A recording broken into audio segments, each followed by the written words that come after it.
नमस्कार साथियों। बाल विकास एवं शिक्षा शास्त्र के भाग 2 अंतर्गत विकास की अवधारणा एवं इसका अधिगम से संबंध अध्याय को शुरू करते हैं, तो बने रहिए हमारे साथ।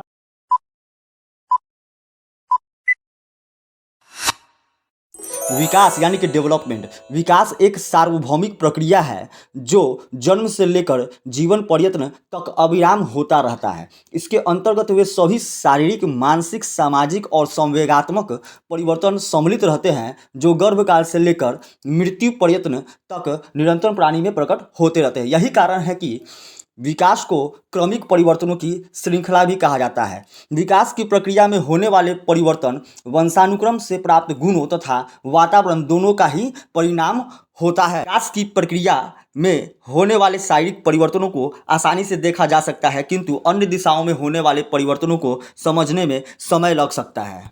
विकास में होने वाले परिवर्तन गुणात्मक होते हैं। विकास क्रम प्राणी को परिपक्वावस्था प्रदान करता है। विकास में होने वाले परिवर्तन रचनात्मक और विनाशात्मक दोनों प्रकार के होते हैं। प्रारंभिक अवस्था में होने वाले परिवर्तन रचनात्मक होते हैं, लेकिन बाद की अवस्था यानी कि उत्तरार्ध में होने वाले परिवर्तन विनाशात्मक होते हैं। रचनात्मक परिवर्तन प्राणी में परिपक्वता लाते हैं और विनाशात्मक परिवर्तन जो है वृद्धावस्था की ओर ले जाते हैं। वृद्धि में होने वाले परिवर्तन शारीरिक, रचनात्मक, मात्रात्मक होते हैं। विकास कभी नहीं समाप्त होने वाली प्रक्रिया है जो निरंतरता के सिद्धांत यानी कि प्रिंसिपल ऑफ कंटिन्यूटी से संबंधित है। शारीरिक वृद्धि एवं विकास को अभिवृद्धि यानी कि ग्रोथ कहा जाता है, क्योंकि अभिवृद्धि ग्रोथ जो है वह एक निश्चित समय एवं एक निश्चित सीमा तक चलती है तथा शारीरिक विकास एक निश्चित समय व सीमा के अंतर्गत होता है। वृद्धि तथा विकास की प्रक्रिया को स्पष्ट करने के लिए मनोवैज्ञानिक द्वारा अनेक सिद्धांतों का प्रतिपादन किया गया है, जैसे कि फ्रायड का मनोलैंगिक विकास सिद्धांत है, पियाजे का संज्ञानात्मक विकास सिद्धांत है, एरिक्सन का मनोसामाजिक विकास सिद्धांत है, चॉम्स्की का भाषा विकास सिद्धांत है, कोहलबर्ग का नैतिक विकास सिद्धांत है। अब आइए भाई कुछ कथन को देखते हैं।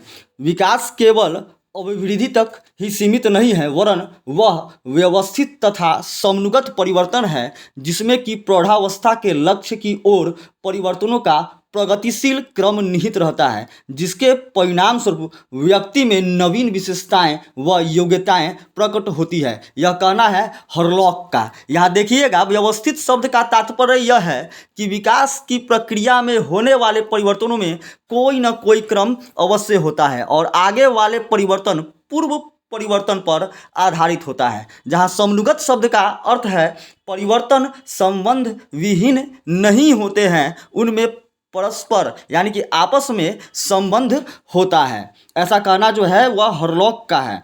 विकास एक सतत और धीमी प्रक्रिया है, यह मानना स्किनर का है। विकास जो है वह परिवर्तन श्रृंखला की वह अवस्था है जिसमें बच्चा भ्रूणावस्था से लेकर प्रौढ़ावस्था तक गुजरता है, विकास कहलाता है। ऐसा कहना मुनरो का है। अब देखा जाए विकास के रूप को यानी कि फॉर्म्स ऑफ डेवलपमेंट, तो विकास की जो प्रक्रिया है वह 4 प्रकार के होते हैं। पहला आकार में परिवर्तन, दूसरा अनुपात में परिवर्तन, तीसरा पुरानी रूपरेखा में परिवर्तन, चौथा नए गुणों की प्राप्ति। अब इसको थोड़ा सा देख लेते हैं कि आकार में परिवर्तन यानी कि चेंज इन साइज। तो शारीरिक विकास क्रम में निरंतर शरीर के आकार में परिवर्तन होता रहता है। आकार में होने वाले परिवर्तनों को आसानी से देखा भी जा सकता है। शारीरिक विकास क्रम में आयु वृद्धि के साथ साथ शरीर के आकार व भार में भी निरंतर परिवर्तन होता रहता है। अनुपात में परिवर्तन यानी कि विकास क्रम में पहले आकारों में परिवर्तन होता है, लेकिन यह परिवर्तन जो है वह आनुपातिक होता है। प्राणी के शरीर के सभी अंग विकसित नहीं होते हैं और न ही उनमें एक साथ परिपक्वता आती है, अतः सभी अंगों के विकास का एक निश्चित अनुपात होता है। जैसे कि उदाहरण में हम देखते हैं कि शैशवावस्था में बालक स्व केंद्रित होता है, जबकि बाल्यावस्था के आते आते वह अपने आसपास के वातावरण तथा व्यक्तियों में रुचि लेने लगता है। पुरानी रूपरेखा में परिवर्तन इसमें देखिए कि बचपन के जैसे कि उदाहरण के साथ है कि बचपन में जैसे कि बचपन के जो बाल है, जो दांत है का समाप्त हो जाना, बचपन की अस्पष्ट जो ध्वनियाँ हैं, खिसकना, घुटनों के बल चलना, रोना, चिल्लाना इत्यादि जो गुण हैं वह सब धीरे धीरे करके जो है वह उसका इन सब गुणों का लोप होने लगता है, उनमें परिवर्तन आने लगते हैं। चौथा है नए गुणों की प्राप्ति, यानी कि विकास क्रम में जहाँ एक तरफ पुरानी रूपरेखा में परिवर्तन होता है वहीं उसका स्थान नए गुण प्राप्त कर लेते हैं, जैसे कि अस्थायी दांत निकलना, स्पष्ट उच्चारण करना, उछलना कूदना और भागने दौड़ने की क्षमता का विकास इत्यादि विकास क्रम में नए गुण के रूप में प्राप्त होते हैं। अब आगे बढ़ते हैं, देखते हैं विकास के सिद्धांत को, यानी कि प्रिंसिपल्स ऑफ डेवलपमेंट। प्रत्येक प्राणी का विकास जो है वह निश्चित नियमों के आधार पर होता है। इन नियमों के आधार पर अनेक शारीरिक व मानसिक क्रियाएं विकसित होती रहती हैं। कुछ नियम जो है वह नीचे दिए गए हैं, जिसमें पहला है विकास का एक निश्चित प्रतिरूप होता है। विकास का एक निश्चित प्रतिरूप होता है। मनुष्य का शारीरिक विकास दो दिशाओं में होता है। मनुष्य का जो है वह शारीरिक जो विकास होता है वह दो दिशाओं में होता है।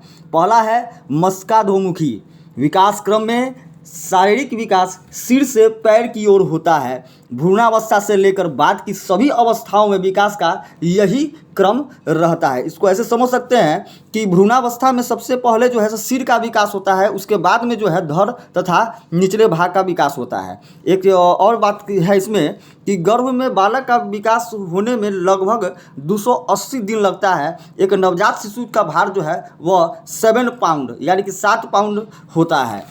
और दूसरा है इसमें निकट दूर विकास क्रम, यानी कि निकट दूर विकास क्रम में शारीरिक विकास पहले केंद्रीय भागों में प्रारंभ होता है, तत्पश्चात केंद्र से दूर के भागों में होता है। उदाहरण के लिए देखते हैं कि पेट और धड़ में क्रियाशीलता जो है वह जल्दी आ जाती है।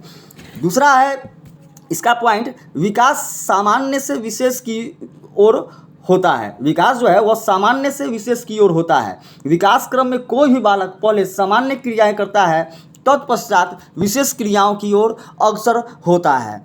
विकास का यह नियम जो है वह शारीरिक, मानसिक, संवेगात्मक, सामाजिक सभी प्रकार के विकास पर लागू होता है। तीसरे नियम की ओर बढ़ते हैं तो देखते हैं विकास अवस्थाओं के अनुसार होता है।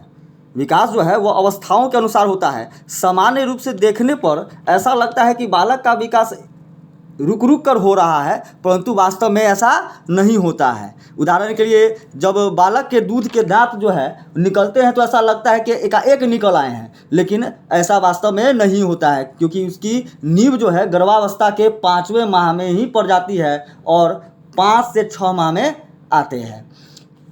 विकास में व्यक्तिगत विभेद सदैव स्थिर रहते हैं। चौथा जो नियम है, चौथा पॉइंट है वह है विकास में व्यक्तिगत विभेद सदैव स्थिर रहते हैं।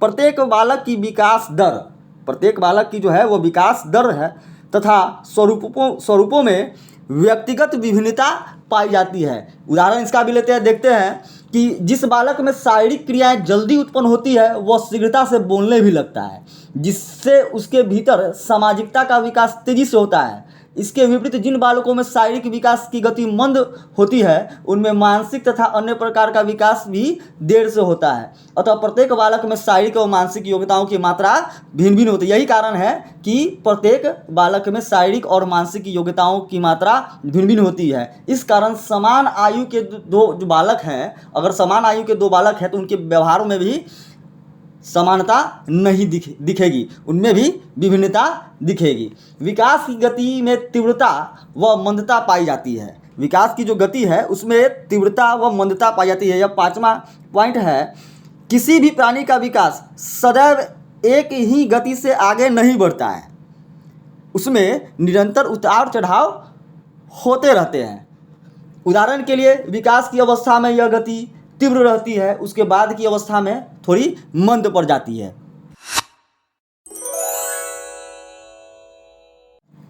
छठा पॉइंट देखते हैं कि विकास के विभिन्न स्वरूप परस्पर संबंधित होते हैं, यानी कि इंटर रिलेटेड होते हैं। विकास परिपक्वता, यह अगला पॉइंट है, विकास परिपक्वता और शिक्षण का परिणाम होता है। बालक का विकास चाहे शारीरिक हो या मानसिक, वह परिपक्वता व शिक्षण दोनों का ही परिणाम होता है। अभी देखिए परिपक्वता से क्या तात्पर्य है, तो परिपक्वता से तात्पर्य व्यक्ति के वंशानुक्रम द्वारा शारीरिक गुणों का विकास है। शिक्षण और अभ्यास परिपक्वता के विकास में सहायता प्रदान करते हैं। यह सीखने के लिए परिपक्व आधार तैयार करते हैं और सीखने के द्वारा बालक के व्यवहार में प्रगतिशील परिवर्तन आते हैं। आठवां पॉइंट क्या है, और आठवां और आखिरी पॉइंट है, विकास एक अविराम प्रक्रिया है। विकास जो है एक अविराम प्रक्रिया है। तो इसका चर्चा सबसे पहले ही कर लिए थे कि विकास आखिर होता क्या है। तो विकास एक सार्वभौमिक प्रक्रिया है जो जन्म से लेकर जीवन पर्यंत तक अविराम होता रहता है। अब विकास को प्रभावित करने वाले कारकों को देखते हैं। तो विकास को प्रभावित करने वाले निम्नलिखित कारक हैं, जैसे कि पहला है वंशानुक्रम यानी कि हेरिडिटी। डिंकमेयर के अनुसार वंशानुगत कारक के जन्मजात विशेषताएं हैं जो बालक में जन्म के समय से ही पाई जाती है। प्राणी के विकास में वंशानुगत शक्तियां प्रधान तत्व होने के कारण प्राणी के मौलिक स्वभाव और उनके जीवन चक्र की गति को नियंत्रित करती है। शारीरिक विशेषताओं तथा मानसिक योग्यताओं का निर्धारण वंशानुक्रम द्वारा ही होता है। एक ही माता पिता के संतानों में भिन्नता दिखाई देती है। यह भिन्नता का नियम, एक ही माँ बाप का जो बच्चा है उसमें विभिन्नता दिखाई देती है, भिन्नताएं दिखाई देती है, वह एक दूसरे से अलग होते हैं। और यही जो है भिन्नता का सिद्धांत यानी कि भिन्नता के नियम हैं। प्रतिगमन के नियम के अनुसार एक प्रतिभाशाली माता पिता के भी संतानें दुर्बल बुद्धि के हो सकते हैं। यहाँ देखिएगा कि वातावरण इन्वायरमेंट यानी कि वातावरण प्राणी के व्यवहार, शारीरिक और मानसिक विकास को प्रभावित करते हैं। तो इसमें घर का वातावरण, पास पड़ोस का वातावरण, विद्यालय का वातावरण, सांस्कृतिक वातावरण सभी इसमें सम्मिलित होते हैं। तीसरा पॉइंट है आहार यानी कि न्यूट्रिशन। माँ का आहार गर्भकालीन अवस्था से लेकर जन्म के उपरांत तक शिशु के विकास को प्रभावित करते हैं। यानी कि आहार जैसा होगा वैसा ही विकास होगा। आहार की मात्रा की अपेक्षा आहार में विद्यमान तत्व बालक के विकास को अधिक महत्वपूर्ण ढंग से प्रभावित करता है। अगला पॉइंट है आपका रोग। तो सिंपल सा बात है कि रोग, अगर बाल्यावस्था में यदि किसी बालक को कोई बीमारी हो जाती है या कोई बालक अधिक दिनों तक बीमार रहता है तो उसका शारीरिक और मानसिक विकास अवरुद्ध हो जाता है। नेक्स्ट पॉइंट है अंतःस्रावी ग्रंथियाँ। तो अंतःस्रावी ग्रंथियाँ बालक के अंदर पाई जाने वाली ग्रंथियों में से जो स्राव निकलते हैं वे बालक के शारीरिक और मानसिक विकास तथा व्यवहार को महत्वपूर्ण ढंग से प्रभावित करते हैं। इसमें पैराथायरॉइड ग्रंथि से जो स्राव निकलता है उस पर हड्डियों तथा दांतों का विकास निर्भर करता है। बालक के संवेगात्मक व्यवहार और शांति को भी इस ग्रंथ का स्राव प्रभावित करता है। अब देखिए बालक की लंबाई का संबंध थायराइड ग्रंथि से है। बालक की लंबाई का संबंध जो है वह थायराइड ग्रंथि से है। पुरुषत्व के लक्षणों जैसे कि दाढ़ी निकल जाना, मूछ निकल जाना, हाँ, आवाज़ में चेंजिंग आना, ये सब जो है, और स्त्रीत्व के लक्षणों का विकास जनन ग्रंथियों पर निर्भर करता है। अगला पॉइंट है बुद्धि। तो बालक का बुद्धि भी एक महत्वपूर्ण कारक है जो बालक के शारीरिक और मानसिक विकास को प्रत्यक्ष या अप्रत्यक्ष रूप से प्रभावित करता है। हाँ, सिंपल सा बात है कि तीव्र बुद्धि वाले बालकों का विकास मंद बुद्धि वाले बालकों की अपेक्षा तीव्र गति से होता है। आगे बढ़ते हैं तो देखते हैं सातवां पॉइंट है इसका यौन भेदों का भी शारीरिक और मानसिक विकास पर प्रभाव पड़ता है। जन्म के समय लड़कियां लड़कों की अपेक्षा कम लंबी उत्पन्न होती है, परंतु वयः संधि अवस्था के प्रारंभ होते ही लड़कियों में परिपक्वता के लक्षण लड़कों की अपेक्षा शीघ्र विकसित होने लगता है। लड़कों की अपेक्षा लड़कियों का मानसिक विकास भी कुछ पहले पूर्ण हो जाता है। विकास की विभिन्न अवस्थाएं यानी कि स्टेजेस ऑफ डेवलपमेंट। तो रॉस के अनुसार विकास की 4 अवस्थाएं हैं। पहला शैशवावस्था जो कि 1 वर्ष से लेकर 3 वर्ष तक होती है। दूसरा पूर्व बाल्यावस्था जो कि 3 वर्ष से लेकर के 6 वर्ष तक होती है। तीसरा उत्तर बाल्यावस्था जो 6 वर्ष से लेकर के 12 वर्ष तक होती है। और चौथा किशोरावस्था जो 12 वर्ष से लेकर के 18 वर्ष की तक होती है। हरलॉक के अनुसार बाल विकास और बाल अध्ययन की दृष्टि से हरलॉक के द्वारा किया गया वर्गीकरण सामान्य माना गया है। इसके अनुसार विकास की निम्नलिखित अवस्थाएं हैं। तो इसके अनुसार जो अवस्थाएं हैं विकास की वह कुल 9 है, जिसमें 2 अवस्थाओं के एक उप अवस्थाएं हैं। तो पहला इसमें है गर्भकालीन अवस्था। इस गर्भकालीन अवस्था को गर्भावस्था भी कहते हैं, प्रसव पूर्व की अवस्था भी कहते हैं। इस अवस्था का जो समय होता है वह गर्भाधान से लेकर जन्म तक होता है। इस अवस्था में विकास की गति अन्य अवस्थाओं से तीव्र होती है। समस्त रचना, भार और आकार में वृद्धि तथा आकृतियों का निर्माण इसी अवस्था में होता है। पहले सिर, बाद में धड़ तथा निचले भागों का विकास होता है। इस अवस्था में होने वाले परिवर्तन शारीरिक होते हैं। दूसरा है शैशवावस्था। यह जन्म से लेकर 2 सप्ताह या 15 दिन तक का होता है। इस अवस्था को समायोजन यानी कि एडजस्टमेंट की अवस्था भी कहा जाता है। उसकी उचित देखभाल यानी कि बालक की उचित देखभाल के द्वारा नए वातावरण के साथ समायोजन माता पिता द्वारा किया जाता है। अपरिपक्वता, पराश्रितता, संवेगशीलता, व्यक्तिगत विभिन्नता इस अवस्था की विशेषताएं हैं। अब आइए तीसरा है बचपनावस्था। बचपनावस्था जो है वह तीसरे सप्ताह से लेकर 2 वर्ष तक चलता है। यह अवस्था संवेग प्रधान होती है। इस अवस्था में बच्चे के भीतर लगभग सभी प्रमुख संवेग जैसे कि प्रसन्नता, क्रोध, हंसना, प्रेम, घृणा आदि विकसित हो जाते हैं। इस अवस्था को खतरनाक अवस्था, अजीबोगरीब अवस्था यानी कि क्रिटिकल स्टेज, ठीक है, खतरनाक अवस्था यानी कि डेंजरस स्टेज, उत्तरोत्तर वृद्धि और विकास, पुनरावृत्ति की प्रवृत्ति, आत्मकेंद्रित और स्वप्रेमी, नैतिकता का अभाव, अनुकरण की प्रवृत्ति, मानसिक प्रक्रियाओं के विकास में तीव्रता, सामाजिक भावना का उदय इस अवस्था की विशेषताएं होती है। यह अवस्था भी दूसरों पर ही निर्भर होने की होती है, फिर भी आत्मनिर्भरता का विकास इस अवस्था से शुरू हो जाता है। चौथा है बाल्यावस्था।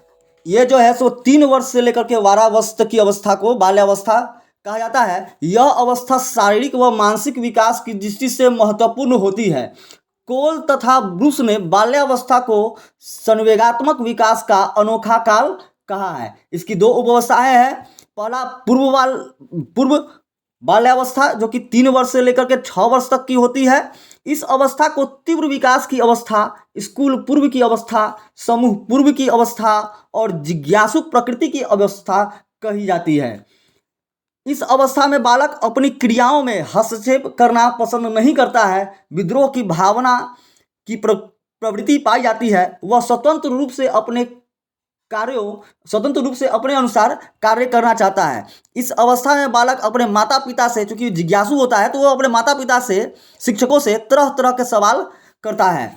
उत्तर बाल्यावस्था यह 7 वर्ष से लेकर के 12 वर्ष तक की अवस्था है। विकास के क्रम में उत्तर बाल्यावस्था को प्रारंभिक स्कूल की आयु, चुस्ती की आयु, गंदी आयु, डर्टी एज, समूह आयु, सरस अवस्था और नैतिक विकास की आयु इत्यादि की अवस्था कहा जाता है। इस अवस्था में समूह प्रवृत्ति यानी कि ग्रुप में रहने की प्रवृत्ति का विकास होता है। बच्चे अपने साथियों के साथ रहना और खेलना अधिक पसंद करते हैं। पांचवा है वयः संधि। यह 12 वर्ष से लेकर के 14 वर्ष तक की अवस्था है। वयः संधि बाल्यावस्था और किशोरावस्था को मिलाने में सेतु का कार्य करती है। यह अवस्था बहुत कम समय की होती है, लेकिन शारीरिक विकास की दृष्टि से यह महत्वपूर्ण अवस्था है। इस अवस्था की प्रमुख विशेषता है यौन अंगों की परिपक्वता का विकास। बालिकाओं में यह अवस्था सामान्यतः 11 वर्ष से लेकर 13 वर्ष के बीच प्रारंभ हो जाती है, लेकिन वहीं बालकों में यह 12 से 13 वर्ष के बीच प्रारंभ होती है। छठा है किशोरावस्था। यह 13 वर्ष से लेकर 21 वर्ष तक की अवस्था होती है। विकास के क्रम में किशोरावस्था को सुनहरी अवस्था कहा जाता है। इस अवस्था में बुद्धि का विकास अधिकतम होता है। इस अवस्था की दो उप अवस्थाएं हैं। क पूर्व किशोरावस्था जो कि 13 वर्ष से लेकर 16 वर्ष तक की होती है। ख उत्तर किशोरावस्था जो कि 17 वर्ष से लेकर के 21 वर्ष तक की होती है। इस अवस्था में किशोरावस्था में इस अवस्था में बालकों में समस्या की अधिकता, कल्पना की अधिकता और सामाजिक अस्थिरता होती है। इस समय किशोरों को शारीरिक एवं मानसिक समायोजन में अनेक कठिनाइयों का सामना करना पड़ता है। शारीरिक और मानसिक परिवर्तन के फलस्वरूप उनके संवेगात्मक, सामाजिक और नैतिक जीवन का स्वरूप परिवर्तित हो जाता है। यह अवस्था जो है, यह अवस्था परिवर्तन की अवस्था है, तनाव और परेशानी की अवस्था है, आत्मनिर्भरता और व्यवसाय चुनने की अवस्था है। यह एक पूर्ण वृद्धि की अवस्था कहलाती है। इस अवस्था में विषम लिंगी भावना का विकास होता है। सातवां है प्रौढ़ावस्था। यह 21 वर्ष से लेकर के 40 वर्ष तक की अवस्था है। इस अवस्था में व्यक्ति अपने जीवन के लक्ष्यों को पाने की कोशिश करता है। यह पारिवारिक जीवन में प्रवेश की अवस्था है। आठवां है मध्यावस्था। आठवां है आपका मध्यावस्था। यह 41 वर्ष से लेकर के 60 वर्ष तक की अवस्था है। इस अवस्था में प्राणी के अंदर शारीरिक व मानसिक परिवर्तन होते हैं। इस समय व्यक्ति सुख, शांति एवं प्रतिष्ठा से जीने की कल्पना करता है। सामाजिक संबंधों के प्रति उनकी मनोवृत्तियां बढ़ जाती है, यानी कि दृढ़ हो जाती है। नौवां है वृद्धावस्था। यह 60 वर्ष से लेकर जीवन के अंत समय तक की अवस्था है। यह अवस्था ह्रास की अवस्था होती है। इस अवस्था में शारीरिक व मानसिक क्षमताओं का ह्रास होने लगता है, स्मरण शक्तियाँ कम होने लगती है। देखिए, चलते चलते अब कुछ परीक्षा उपयोगी महत्वपूर्ण तथ्यों को देख लिया जाए। हाँ, ध्यान से देखिएगा। मूल प्रवृत्तियों को मैकडूगल ने 14 प्रकार से वर्गीकृत किया है। डम्बिल के अनुसार किसी दूसरी वस्तु की अपेक्षा एक वस्तु पर चेतना का केंद्रीकरण जो है वह अवधान है। हॉल का जो सिद्धांत है वह किशोरों के मनोविज्ञान से संबंधित व्याख्या करता है। अब देखिए, शिक्षा मनोविज्ञान और बाल मनोविज्ञान। तो शिक्षा मनोविज्ञान एक ऐसा विज्ञान है जो प्राणियों के व्यवहार एवं मानसिक तथा दैहिक प्रक्रियाओं का अध्ययन करता है, जिसका बाल केंद्रित शिक्षा में महत्वपूर्ण स्थान है। बाल मनोविज्ञान एक प्रकार का वैज्ञानिक अध्ययन है जिसमें बालक के जन्म के पूर्व काल, गर्भावस्था से लेकर उसकी किशोरावस्था तक का अध्ययन किया जाता है, जिसमें बालकों के व्यवहार, स्थितियों, समस्याओं के साथ साथ उन सभी कारणों का भी अध्ययन किया जाता है जिसका प्रभाव बालक के व्यवहार एवं विकास पर पड़ता है। जॉन वी वाटसन व्यवहारवादी मनोविज्ञान विचारधारा के प्रवर्तक माने जाते हैं। वाटसन का कथन है कि मुझे नवजात शिशु दे दो, मैं उसे डॉक्टर, वकील, चोर या जो चाहूँ बना सकता हूँ। भाई सही बात है। एक शिक्षक के गोद में प्रलय और निर्माण दोनों खेलते हैं। अधिगम अभिप्रेरणा तथा पुनर्बलन पर विशेष ध्यान केंद्रित रहना व्यवहारवादियों की प्रमुख विशेषता है। गाल्टन को सृजन शास्त्र के पिता के रूप में जाना जाता है। किसे भाई सृजन शास्त्र के पिता के रूप में जाना जाता है? तो गाल्टन को सृजन शास्त्र के पिता के रूप में जाना जाता है।